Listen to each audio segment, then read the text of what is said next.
Bună dragilor și bine ați venit la o nouă citire. De această dată vă invit la o citire generală. Dacă titlul v-a atras, înseamnă că aveți aici cu siguranță mesaje pentru dumneavoastră.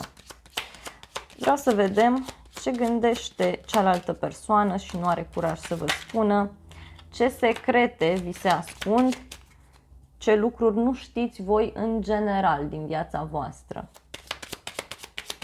și ce ar trebui să știți în acest moment. Dragii mei, aici văd o trezire spirituală pentru cineva, poate pentru o persoană dragă vouă. În alte cazuri văd că ceva s-a încheiat sau ceva se încheie aici de care încă nu știți. Poate fi ceva pur, ceva imperial, ceva special, ceva ce ține de o persoană foarte sensibilă, o persoană aparte.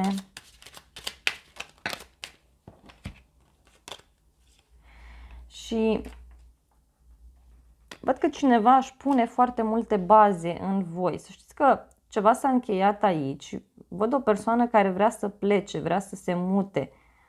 O persoană care este dispusă să se bage într-o relație sau, știu eu, să facă o călătorie, o mutare, dar pe acest drum să știți că va rămâne foarte mult timp. Parcă s-a decis ceva undeva la distanță de voi. Cineva nu v-a spus, cineva a evitat să vă spună niște informații. Ia să mai vedem.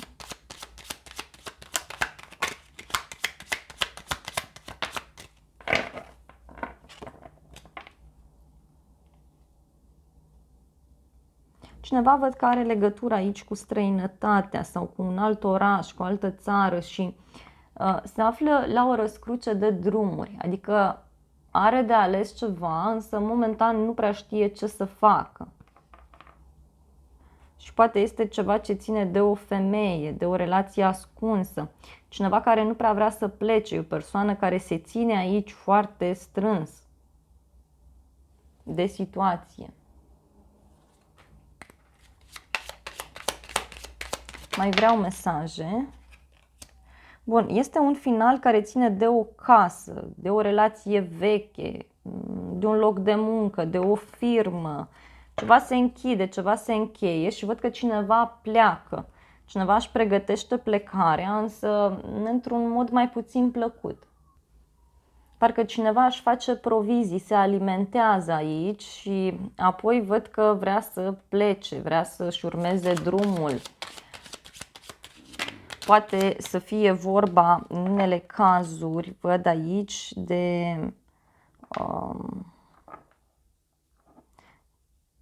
ceva ce este mai izolat, mai nobil, mai aparte.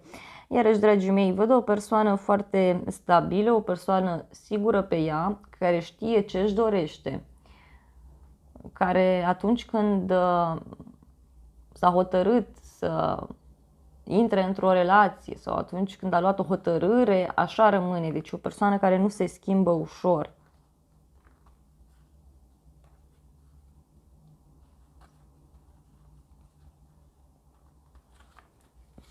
Aici văd niște decizii care s-au luat și de care voi încă nu știți. Iarăși aveți o persoană la distanță de voi pe care vă puteți baza foarte mult. Este o persoană care se mișcă cu greutate, care ia decizii foarte greu, care are momente de pauză mai lungi, apoi iarăși revine. Mai vreau mesaje, dar aș vrea să sară singure. Dragii mei, aici văd o schimbare foarte mare care apare. Cineva care își ia zborul, cineva care pleacă, cineva care se mută, își schimbă locul de muncă, își schimbă casa, își schimbă jobul.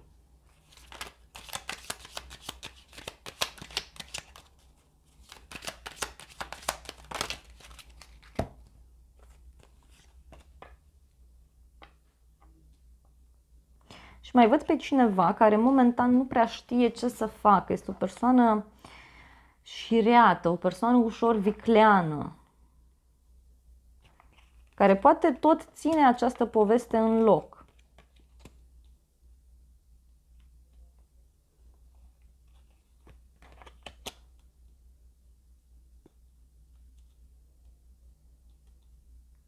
De asemenea, văd aici o femeie care se pregătește să plece, să călătorească, să facă ceva anume. Și văd și un noroc foarte mare pentru voi, care ține de niște informații importante sau de niște acte pe care le semnați. Și asta este foarte interesant. Și parcă e o persoană care stă în loc, o persoană care, nu știu, parcă este puțin foarte ancorată în planul acesta fizic, vrea să știe ce provizii are, vrea să își mențină statutul, poate chiar din punct de vedere material. Wow! Aici, să știți că o persoană a încheiat ceva și încă nu v-a spus, ca să spun așa. S-a discutat ceva care ține de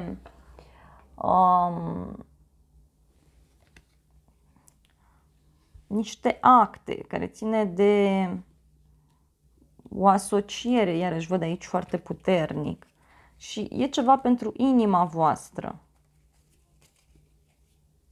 Ia să vedem noi ce este cu acest final. Da, este un final care o să schimbe lucrurile destul de mult și care, repet, ține de o depărtare mare, de o călătorie îndepărtată.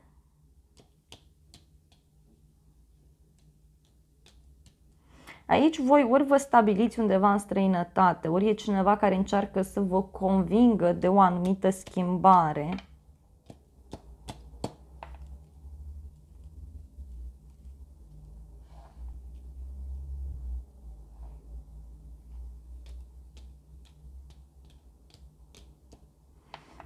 Vedeți că cineva nu a fost foarte sincer sau foarte sinceră cu voi într-o situație care ține de un inel, adică de o înțelegere cu cineva, de o căsătorie, de o logodnă, poate de un contract, da? De la locul de muncă. Încercați totuși să fiți puțin atenți din acest punct de vedere. Un prieten care o să vă ofere o veste foarte bună și care o să vă ceară părerea în privința unei decizii. Poate aveți în viața voastră o persoană care nu este decisă pe ce drum să meargă, poate momentan nu v-a spus, dar totuși, nu știu, poate e o persoană care pare așa mai plină de viață, mai sigură pe ea în lume, dar de fapt este o persoană foarte sensibilă, care nu prea știe pe unde să meargă. Să vedem de unde este norocul. Norocul vostru, să știți că vine tocmai din partea unei persoane viclene.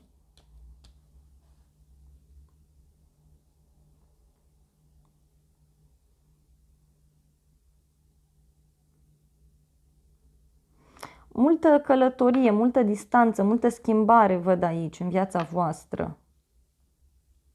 Și în special o femeie ar putea avea un rol important, însă nu mai durează mult. În casa voastră văd la o vreme de seară o veste pe care o primiți de la o persoană din străinătate sau de la drum. Primiți o invitație în privința unei călătorii sau aveți o discuție cu cineva care ține de a vă muta, de a vă reloca în alte cazuri. Posibil ca această persoană puternică de aici să fie chiar o femeie foarte sensibilă care vine și vă arată calea, vine și vă sprijină.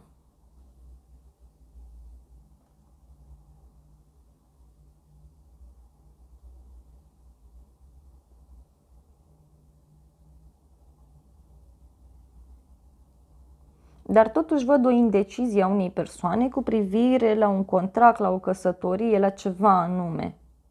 Și parcă totul are legătură cu un inamic care este pe aici, pe la orizont. Foarte interesant. Haideți să vedem și zodiile implicate. Oricum ar fi, acest final, această transformare de care voi încă nu știți, vă va ajuta foarte mult să vă reinventați, să luați lucrurile de la zero, să studiați ceva nou sau să faceți ca relația să funcționeze într-un mod diferit. Bun. Haideți să vedem zodiile implicate, așa cum am spus. Avem Scorpion, Săgetător, Gemeni,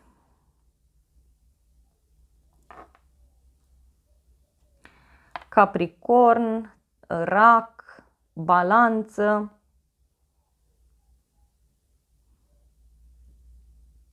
Taur, poate și o Fecioară,